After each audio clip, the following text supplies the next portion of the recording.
à tous et bienvenue chez Sail Painters. Alors, il n'y a pas longtemps, j'ai repeint le vélo de ma fille. Elle avait envie d'avoir un beau vélo. C'est vrai que le sien était un peu ancien et rayé. Et j'en ai profité dessus pour lui faire un lettering néon. Et je me suis dit, tiens, ça serait peut-être une bonne idée de vous montrer comment on fait de l'effet néon en peinture. Alors, ça s'adapte bien sûr au lettering, aux enseignes, à tout ce qu'on veut. Donc, c'est pas très compliqué. Ça a un assez beau rendu. Et ça va nous permettre au passage de tester les peintures fluor de Green Stuff World. Alors on va voir un peu comment elles se comportent, aussi bien au pinceau qu'à l'aéro, et voir ce qu'elles donnent. Allez, c'est parti! Alors on va encore se lancer simplement sur une figurine qui était sous-couchée en noir. Cette figurine, je vais commencer à faire tous les endroits auxquels je veux faire du néon en blanc. Donc ici, les petites lignes qui sont vraiment très peu profondes. Après, c'est pas très gênant. Dans ce cas-là, vous essayez de tracer à peu près correctement. Si ça déborde un peu, c'est pas grave du tout. Je vous montrerai derrière comment on va rattraper ça aisément.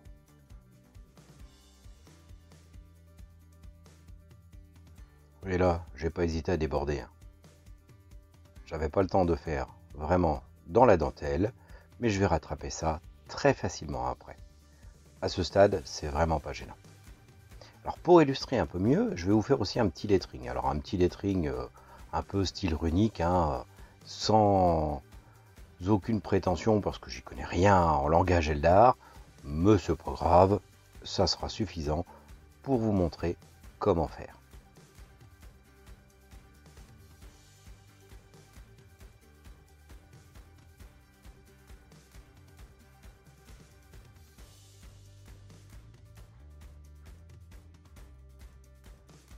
Donc après avoir passé tout en blanc suffisamment pour que ça soit bien blanc, quitte à passer 2 couches, voilà le résultat. Alors pour le rattrapage, c'est pas dur, un peu de noir en rehaussage qu'on a appris il y a pas longtemps sur la figurine de Snegurушка que je vous mets en lien en haut.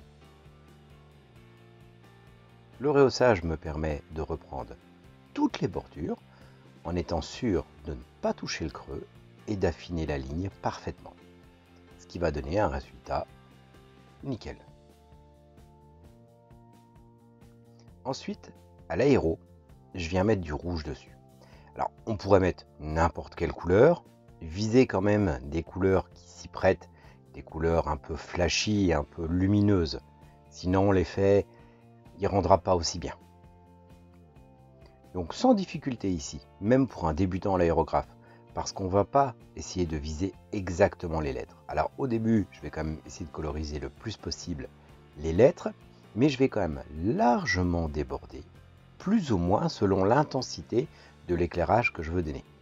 Comme ça, l'éclairage du symbole, il donne l'impression d'éclairer la zone autour et de donner un effet néon, tout simplement. Vous voyez, c'est pas plus dur que ça. Même pas besoin d'être précis, faites attention quand même de suivre la ligne, de donner un effet néon plus ou moins large, ça dépend de l'intensité qu'on veut donner au final, mais inutile de vous stresser trop, si ça déborde un peu, au final c'est très bien.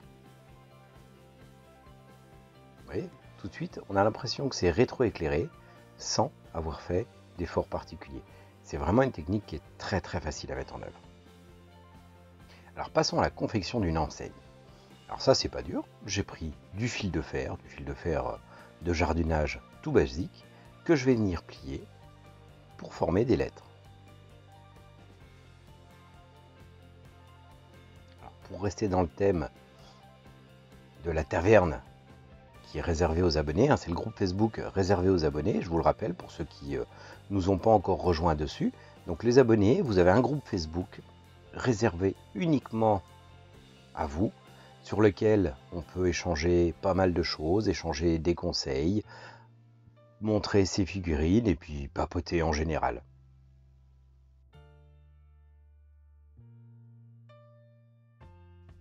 Donc là, afin de faire quelque chose de simple, j'ai simplement fait le lettering bar, ce qui se prêterait très bien comme enseigne dans n'importe quel jeu. Alors là, je l'ai fait à assez grande échelle. Pour un jeu, ça serait plus petit, mais pour pouvoir vraiment vous expliquer. Le rendu au final sera un peu moins beau qu'en plus petit, mais ça me permet de vous expliquer largement mieux. Alors ensuite, je colle la barre du A et je viens sous-coucher le tout en blanc. Alors là, on va tester les peintures fluor de Green Stuff World. Alors à l'aérographe, sachez que ça a été une vraie galère. En fait, c'est une peinture qui est très difficile à diluer correctement. Quand on la dilue pas, ça passe très mal à l'aérographe, ça fait des projections et tout. On va le voir après quand je vais le faire. Avant ça, je vais déjà, donc une fois avoir peint mon enseigne barre, je vais venir sur une plaque tracer au critérium les lettres, le contour des lettres, grosso modo, afin de pouvoir faire la suite et d'avoir une ligne à suivre.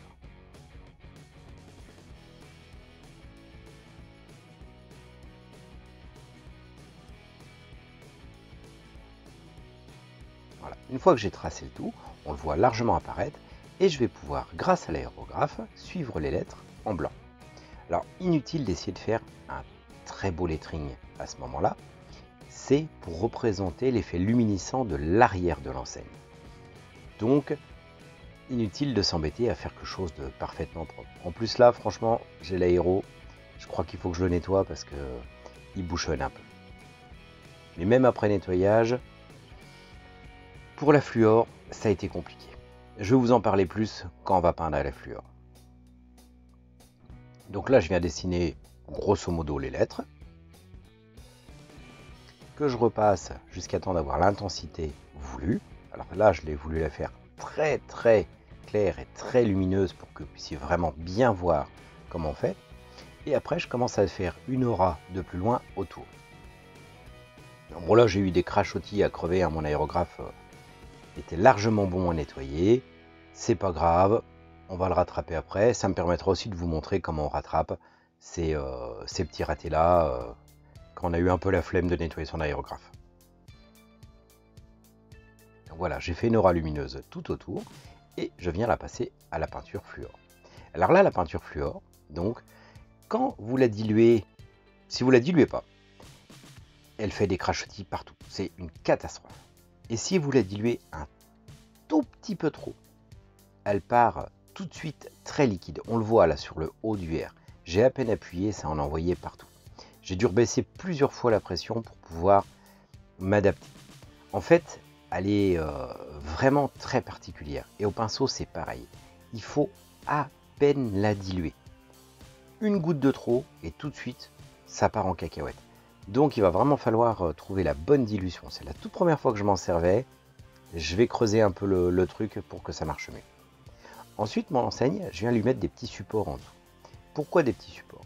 Parce que si elle est collée contre l'enseigne, le côté luminescent juste derrière n'a pas trop d'intérêt. Je voulais vraiment un éclairage très puissant. C'est d'ailleurs pour ça que je vous ai fait quelque chose de fort.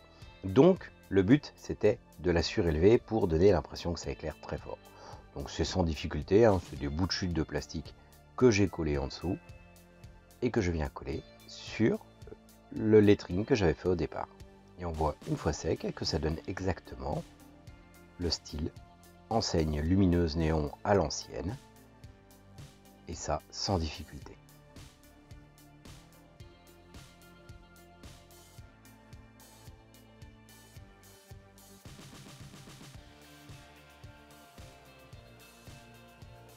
Alors là, je viens remettre un peu d'intensité en plus dans le noir pour aller un peu plus loin, pour éclairer encore plus. Je trouvais qu'il n'y en avait pas assez. Et ensuite, avec du noir, ayant nettoyé mon aérographe entre temps, et ben je viens gommer toutes mes erreurs. Ça m'apprendra à pas nettoyer l'aérographe. Alors comme vous pouvez le voir sur ces photos, tout de suite ça donne un petit style, un petit rendu, et c'est une technique extrêmement facile. L'intérêt de la peinture fluor, c'est qu'elle va briller aux UV. UV qui vont mettre en évidence tous les problèmes de crachotéie que j'ai eu au début, dû à une dilution inexacte, que j'ai réussi à améliorer vers la fin, mais avec vraiment beaucoup de mal. Il y a encore du travail. Bon, bah, voilà, vous savez tout maintenant. Vous savez comment faire des lettres avec un effet luminescent, quelque chose qui rend un peu, ça peut s'adapter largement à l'univers cyberpunk. C'est un petit tuto rapide, facile à mettre en œuvre, ça passe surtout, ça donne des petits effets super sympas. En attendant, moi je vous dis à la semaine prochaine.